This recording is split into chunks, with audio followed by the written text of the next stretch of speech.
শ্রেষ্ঠতম রাসূল হয়ে এলে তুমি ধরাতলে,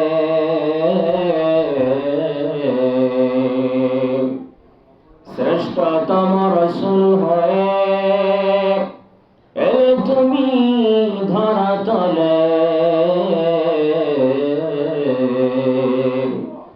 তাই তো ইহুদিরা করল দুশ্মনী, দিনের দাওয়াত দিয়েছ বলি বালাগাল রোয়া বিকামালিহি কাশফাত দুজা বিজামালিহি হাসনাত জামিউ খসালিহি সাল্লু আলাইহি ওয়া আলিহি লা ইলাহা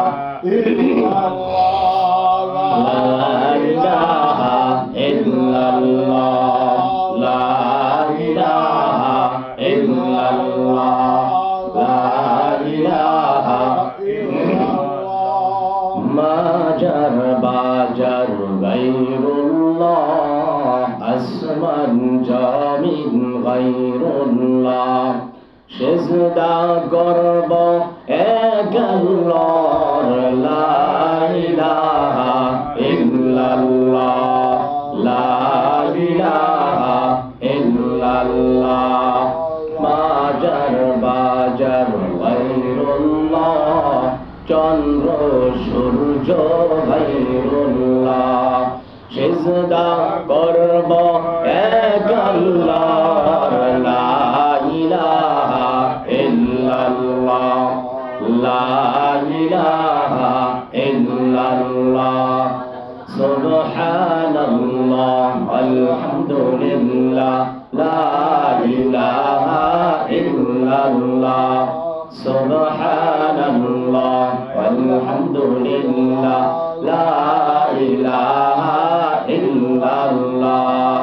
আসমান বলেন আল্লাহ আল্লাহ, জমিন বলেন আল্লাহ আল্লাহ, আমরা সকলে মোহাব্বত জবানে বলি লা ইলাহা ইল্লাল্লাহ, লা ইলাহা ইল্লাল্লাহ, লা ইলাহা ইল্লাল্লাহ।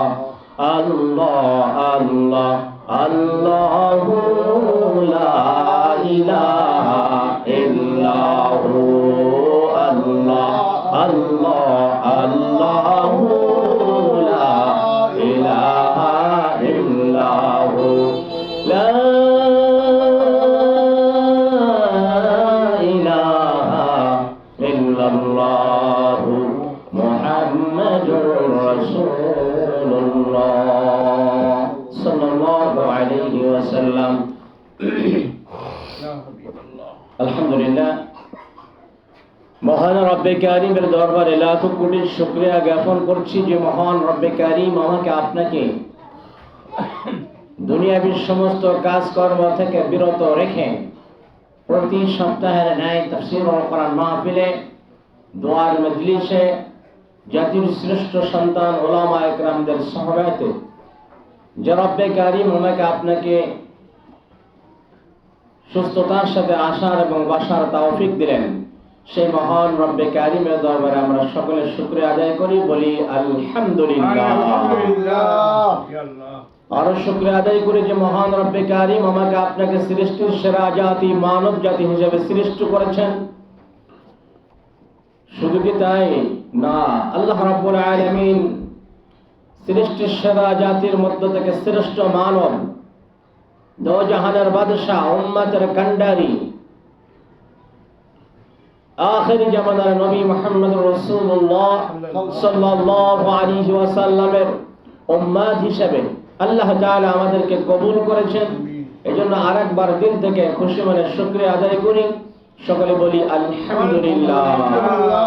রব্বানা লাকাল হামদ হামদান কাসীরান তাইয়িবান মুবারাকান ফীহি ইয়া রাব্বি লাকাল হামদ কামা ইয়ানবাগি লিজালালি ওয়াজহিক ওয়া আযীমি সুলতানিক সুবহানাকা লা ইলমা লানা ইল্লা মা 'আল্লামতানা ইন্নাকা আনতাল আলীমুল হাকীম।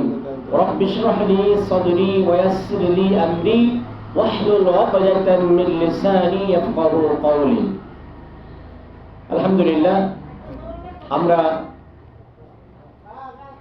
গত সপ্তাহে শুনেছিলাম সূরা মারইয়ামের ৭১ নম্বর আয়াত থেকে ৮০ আয়াত পর্যন্ত। আজকে আমরা ইনশাআল্লাহ সূরা মারইয়ামের ৮১ থেকে ৯০ নম্বর আয়াত পর্যন্ত ইনশাআল্লাহ আমরা তাফসীর শুনব। যদি আল্লাহ তাআলা কবুল করেন আমরা সকলে বলি আমিন। আমিন। তাফসীর শোনার জন্য কিছু আদব আছে, নিয়ম কারণ আছে। অনেক সময় দেখা যায় কোরআনের মজলিসে, তাফসীর আর মাহফিলে আমরা এসে দুনিয়াবি কথাবার্তা শুরু করি। কারণ যেখানে কোরআনের আলোচনা হয়, হাদিসের আলোচনা হয়, নবীজি সাল্লাল্লাহু আলাইহি ওয়াসাল্লামের জবানের ভাষায় ওই স্থানটা জান্নাতের বাগিচায় পরিণত হয়ে যায়। সুবহানাল্লাহ। আর আল্লাহ তাআলা গর্ব করতে থাকেন, আল্লাহ রাব্বুল আলামিনের নিকটে যত ফেরেশতা আছে তাদেরকে আল্লাহ তাআলা ডেকে ডেকে বলেন, ও আমার ফেরেশতারা, তোমরা তো মানুষ বানাতে নিষেধ করছিলা, ইবাদতের জন্য তো আমরাই যথেষ্ট। কারণ ফেরেশতারা হলো মাসুম, বেগুনাহ, তাদের কোনো কাম ভাব নাই, গুনাহ করার কোনো সুযোগ নাই। তারফাত আইন, এক সেকেন্ডের জন্য তারা আল্লাহর নাফরমানি করে না, ঠিক কিনা? ঠিক। যখন ফেরেশতারা আল্লাহ তাআলাকে বললেন, আল্লাহ ইবাদতের জন্য তো আমরা যথেষ্ট, তখন আল্লাহ তাআলা বললেন, ইন্নী আ'লামু মা লা তা'লামুন, নিশ্চয় আমি আল্লাহ তাআলা যা জানি তোমরা তা জানো না, ঠিক কিনা? ঠিক। আল্লাহ রাব্বুল আলামিন বলেন, ফেরেশতারা তোমাদের তো কোনো কাম ভাব নাই, তোমাদের কোনো গুনাহ, কোনো সিস্টেম নাই, তোমরা সর্বাবস্থায় আমার তাসবিহ পাঠ করতে থাকো, আমার প্রশংসা করতে থাকো, আমার হুকুম কখনো তোমরা অমান্য করো না। ও আমার ফেরেশতারা, তোমরা তো ঘুমাও না, খাও না, পান করো না, তোমাদের তো সংসার নাই। আমি আল্লাহ রাব্বুল আলামিন এমন এক জাতিকে সৃষ্টি করতে চাই যারা কান্নাকাটি করবে, যারা গুনাহ করবে, আবার আমার কাছে ফিরে আসবে, আমার কাছে যখন মাপ চাবে আমার ভালো লাগবে। সুতরাং ফেরেশতারা, আমি যা জানি তোমরা তা জানো না। আল্লাহ রাব্বুল আলামিন মানুষ সৃষ্টি করলেন, ফেরেশতাদেরকে বললেন, ও আমার ফেরেশতারা, তোমরা তো নিষেধ করেছিলে মানুষ বানাইতে, ওই যে তাকায়া তাকায়া দেখো পৃথিবীর মধ্যে অগণিত মানুষ, তাদের মধ্য থেকে এক শ্রেণীর লোক ওই যে এক জায়গায় বসে বসে তারা আমার তাসবিহ পাঠ করতেছে, আমার প্রশংসা করার জন্য তারা একত্রিত হয়েছে। তারা অন্যায় করে ফেলেছে, আমার কাছে ক্ষমা চাওয়ার জন্য তারা একত্রিত হয়েছে, আমার প্রশংসা, আমার বড়ত্ব বর্ণনা করার জন্য তারা একত্রিত হয়েছে। কেন হয়েছে তোমরা কি জানো? ফেরেশতারা বলে, আল্লাহ আপনি ভালো জানেন। কে ভালো জানেন? আল্লাহ ভালো জানেন। কারণ আল্লাহ তাআলা তো বলে দিয়েছেন, আমি যা জানি তোমরা তা জানো না। ফেরেশতারা যখন বলে, আল্লাহ আপনি ভালো জানেন, তারা কেন একত্রিত হয়েছে? এখন বলেন তো, আল্লাহ তো অবশ্যই ভালো জানেন। আল্লাহ রাব্বুল আলামিন তো আবার কিরামান কাতিবিন, সম্মানিত লেখকদেরকে নিয়োজিত করে দিয়েছে। মানুষ কখন ভালো কাজ করে, কখন খারাপ কাজ করে, এটা লিপিবদ্ধ করার জন্য আল্লাহ তাআলা তো ফেরেশতা নিযুক্ত করেছেন, ঠিক কিনা? আল্লাহ রাব্বুল আলামিন তার ফেরেশতারাও জানেন কখন কে কোথায় কি করে, লিপিবদ্ধ করে গুনাহ এবং নেকি। তারপরও কিন্তু সবকিছুর খবর একমাত্র আল্লাহ তাআলাই ভালো জানে। ফেরেশতারা যখন বলে আল্লাহ আপনি ভালো জানেন, আল্লাহ রাব্বুল আলামিন বলেন ও আমার ফেরেশতারা, আমি তো ভালো জানি, তারপরেও তোমাদের জবান থেকে শুনতে চাই তারা কেন আজকে ওই যে কোরআনের মাজলিসে বসেছে, ওই যে প্রতি সপ্তাহের ন্যায় তাফসীর শোনার জন্য তারা বসেছে, ইস্তেগফার পড়ার জন্য তারা বসেছে, আমার কাছে ক্ষমা চাওয়ার জন্য তারা একত্রিত হয়েছে। কেন হয়েছে? ওরা কি আমার জান্নাত দেখছে? ফেরেশতারা বলে আল্লাহ তোমার জান্নাত তারা দেখে নাই। আল্লাহ বলে ওরা কি আমার জাহান্নাম দেখেছে? ফেরেশতারা বলে আল্লাহ তোমার জাহান্নাম তারা দেখে নাই। আল্লাহ বলে আমার ফেরেশতারা ওরা তো আমার জান্নাত দেখলো না, জাহান্নাম দেখলো না, ওরা কি আমাকে দেখেছে কিনা? ফেরেশতারা বলে আল্লাহ আপনার জাতের কসম আপনারও তারা দেখে নাই। আল্লাহ বলে তাহলে ফেরেশতা আমার জান্নাত দেখলো না, জাহান্নাম দেখলো না, আমাকে দেখলো না, হাসর নাসর দেখলো না, শুধু কোরআনের কথা হাদিসের কথা শোনার জন্য তারা একত্রিত হয়েছে। কোরআনের কথা হাদিসের কথা শুনে শুনে জাহান্নামের ভয়ে জান্নাতের আশায় আমার দিদারের আশায় তারা এখানে একত্রিত হয়েছে। ও ফেরেশতারা সাক্ষী থাকো। ফেরেশতারা তোমরা বলো তারা কেন একত্রিত হয়েছে?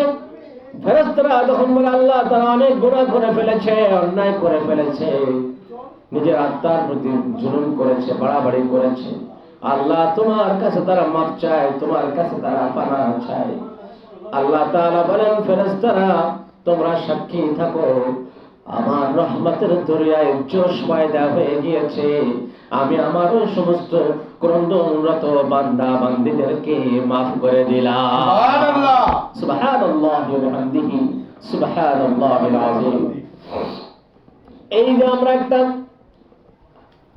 আল্লাহ রাব্বুল আলামিনের প্রশংসা করলাম, প্রশংসা করে আমরা বলেছি সুবহানাল্লাহ, আল্লাহ তাআলা পবিত্র, আল্লাহ তাআলা মহান, আল্লাহ তাআলা সবথেকে মহান, সবথেকে পবিত্র কে? আল্লাহ সুবহানাহু ওয়া তাআলা। আল্লাহ রাব্বুল আলামিন তার প্রশংসা যে আমরা করেছি, আল্লাহ তাআলা এর বিনিময় আমাদেরকে কত কি দিয়েছে। আল্লাহ রাব্বুল আলামিনের হাবিব বলেন কেউ যখন একটা সৎ কাজ করার জন্য, নেক কাজ করার জন্য নিয়ত করে, আল্লাহ রাব্বুল আলামিন সঙ্গে সঙ্গে তার আমলনামায় একটা নেকি লিখে দেয়। নবী বলেছেন এই কাজটা যখন সে শুরু করবে, আল্লাহ তাআলা তার আমলনামায় 700 গুণ থেকে বৃদ্ধি করে অগণিত সওয়াব আল্লাহ রাব্বুল আলামিন তার আমলনামায় লিপিবদ্ধ করে দেয়। সুবহানাল্লাহ। এই যে সুবহানাল্লাহ বলেছি, আল্লাহ নবী জনাব মুহাম্মদুর রাসূলুল্লাহ সাল্লাল্লাহু আলাইহি ওয়াসাল্লাম হাদিসের মধ্যে ইরশাদ করেন কালিমাতানে খাফিফাতানে হাবিবাতানে ইলার রহমান সাকিলাতানে আলাল লিসানি ফিল মিজান হাবিবাতানে ইলার রহমান সুবহানাল্লাহি ওয়া বিহামদিহি সুবহানাল্লাহিল আযীম। সবাই বলেন সুবহানাল্লাহি ওয়া বিহামদিহি সুবহানাল্লাহিল আযীম, সুবহানাল্লাহি ওয়া বিহামদিহি সুবহানাল্লাহিল আযীম। নবী সাল্লাল্লাহু আলাইহি সাল্লাম ইরশাদ করেন যে দুইটি কালেমা আছে জবানে পড়তে অনেক হালকা, কিন্তু মিজানের পাল্লায় সেটা ভারী হয়ে যাবে। সুবহানাল্লাহ। কালিমা দুটি হলো কি? সুবহানাল্লাহি ওয়া বিহামদিহি সুবহানাল্লাহিল আযীম। নবীজি বলেন, যেমন এই কালেমাটা পড়তে অনেক হালকা, এটা পড়তে কি কষ্ট হয়? হয় না। নবীজি বলেছেন জবানে পড়তে অনেক হালকা, বোঝা নয়, ভার নয়, কষ্টকর নয়, কিন্তু মিজানের পাল্লায় সেটা ভারী হয়ে যাবে। সুবহানাল্লাহ। মিজানের পাল্লা যখন ভারী হয়ে যাবে, তার মানে হলো মিজানের পাল্লা যদি ভারী হয়ে যায়, নেকের পাল্লা যদি ভারী হয়ে যায়, ওই আল্লাহর বান্দা বান্দি কোথায় যাবে বলেন তো? জান্নাতে পৌঁছায়া যাবে। সুবহানাল্লাহ। আসুন আমরা বেশি বেশি আল্লাহ তাআলার প্রশংসা করি।